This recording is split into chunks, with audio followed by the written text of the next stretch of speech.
in Iran and Konya in Turkey. So when I saw a mosque, I said, Alhamdulillah, there is some Islam here. I go to enter in this mosque and to see Muslim brothers and sisters. First of all, in the streets, I didn't see any sister with hijab, like I see here, Alhamdulillah.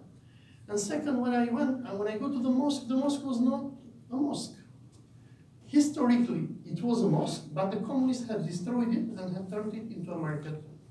And inside here, there were, in the place where people are supposed to pray to God, etc., the Chinese and others, they were selling and buying. When I asked our Chinese friends, I told them, wow, what is going on? I mean, this is such a beautiful mosque, why it is not a mosque anymore?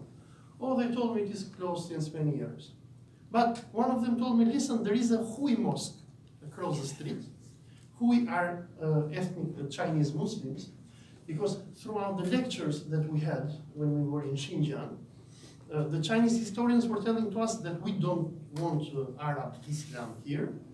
We will produce Chinese Islam. And according to the communist officials, the strategy of the Communist Party of China was to build a new Islam, one Islam where people can drink alcohol, women have no hijab, but they will say just, okay, we are Muslims. And one strategy that they were using in China was to destroy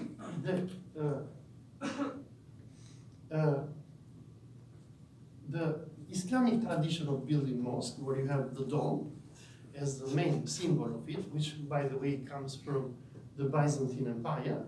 And the desire of Chinese was that the mosques that have to be built in the future should have no minarets and no domes, but they should look like Buddhist temples.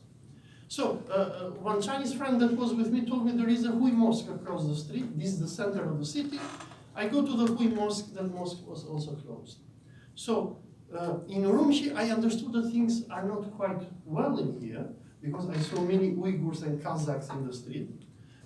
Whenever the Chinese were not watching us, we were telling them Salam Alaikum, they were telling us Alaikum Salam.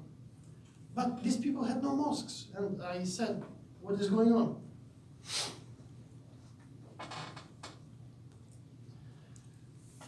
Nevertheless, when we were in Xinjiang, the Communist Party officials, after describing to us the war that China is doing against terrorism and extremism, showed to us that China, in Xinjiang there is one institution where Muslims can learn Islam, and this was the Islamic Institute of Xinjiang. They sent us there, and here we met this man. His name was Sheikh Abdul Rakim, I forgot the extension of his name. He was the Han Chinese, so he was in a way like the Mufti in charge for producing the politically correct Islam that China wants. We went to the class where he was teaching Islam to peasants that were gathered from different villages. These students, they were very afraid to talk, so for everything they had to ask Sheikh Abdul Rakib. They were being taught all the time to learn Han Chinese, because one of the conditions that the Chinese government was imposing on those existing mosques in Xinjiang was that if you want to be an imam, you should speak and deliver the khutbah in Han Chinese. Anyhow, I tested them and I told them, okay, can you recite Quran for me? You can see those in the videos that I have in my YouTube channel. Yes, they knew how to read Quran, and here this guy, he's reading Azan. Now, after we visited Urumqi, after 3 days, the Chinese authorities sent us to the city of Aksu. The term Aksu, is there any Turkish here? No Turkish. Very good. Okay. So Aksu means white water. And in this city, where the Chinese authorities had major problem, because in Aksu and in Kashgar, the majority of the population is Muslim and Uyghur. The Chinese authorities sent us to the first vocational training center. The girl that you saw at the beginning of this video was here, so she was living somewhere here. I mean, when I interviewed her, it's here. So this vocational training center that we visited was a prison in the middle of the desert.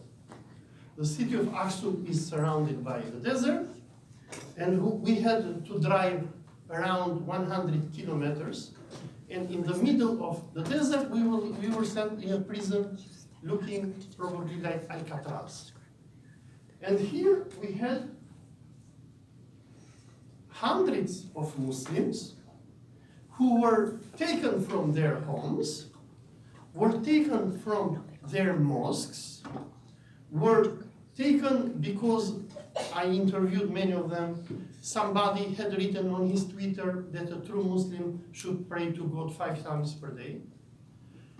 Another one was taken because she had fallen in love with a boy and she had gone to the local imam and he had made the religious marriage nikah, and because she had done this, she was sent to prison because it is haram, it is a crime in China to do anything religious in your life. So if you want to make nikah, you go to concentration camp.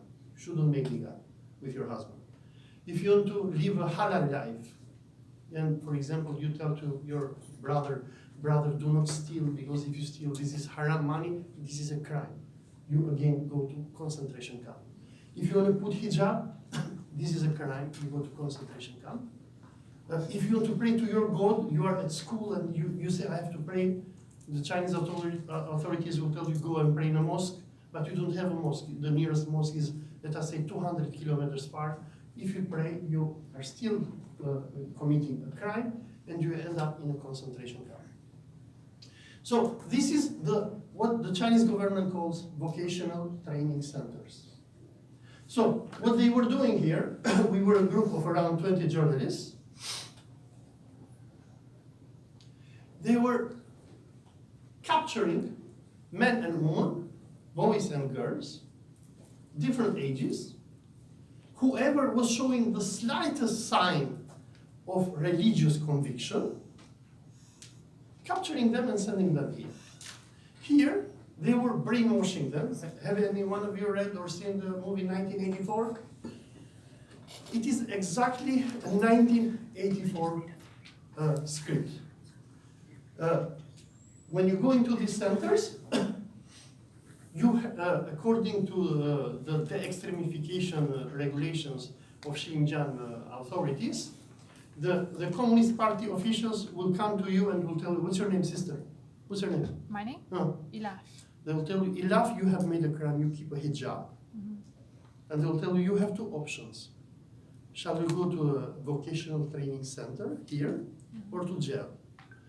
If she confesses and she says, oh, I'm sorry, I made a mistake, I made a crime that I put hijab, or that I read Quran with my other sister, because it is prohibited even to read Quran with friends in China.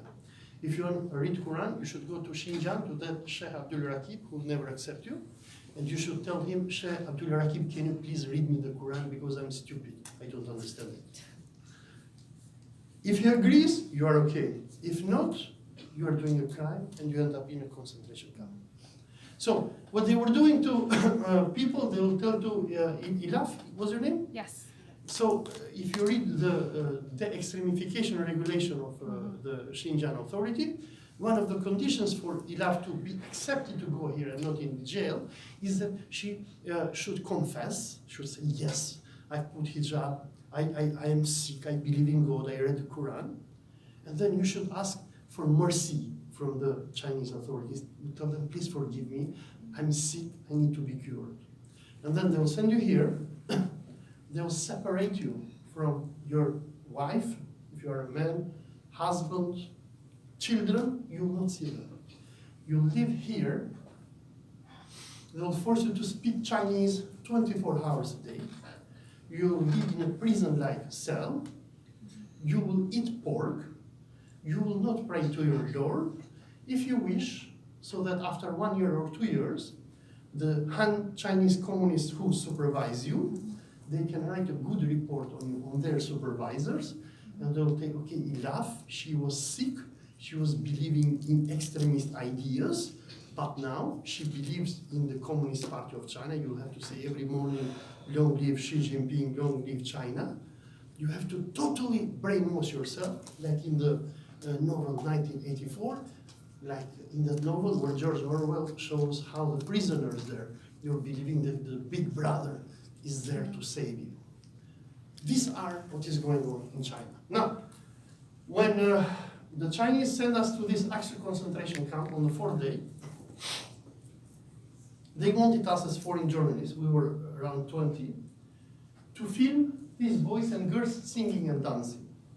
Because even though Ilaf, she is in this camp since 1 year, she's a prisoner of conscience, and because she's a Muslim, she is there, because I asked the Chinese authorities, even if you see my videos, I told them, since you have built these nice schools, because I was telling them, why you put these Muslims here? They're telling to me, oh, we're doing a favor to them, because we're teaching them Chinese, we're giving them a profession, and these are schools. But I told them, in school you go with your own will, you're not arrested to go to school. And your mommy or daddy have to pay the fees. Why don't you let these people to go home? I was telling to them. And now, when the Chinese authorities took us, because the reason why they brought us to Xinjiang was because they wanted us to sell a fake story to the world. Because as you know, Canada, United States, many governments are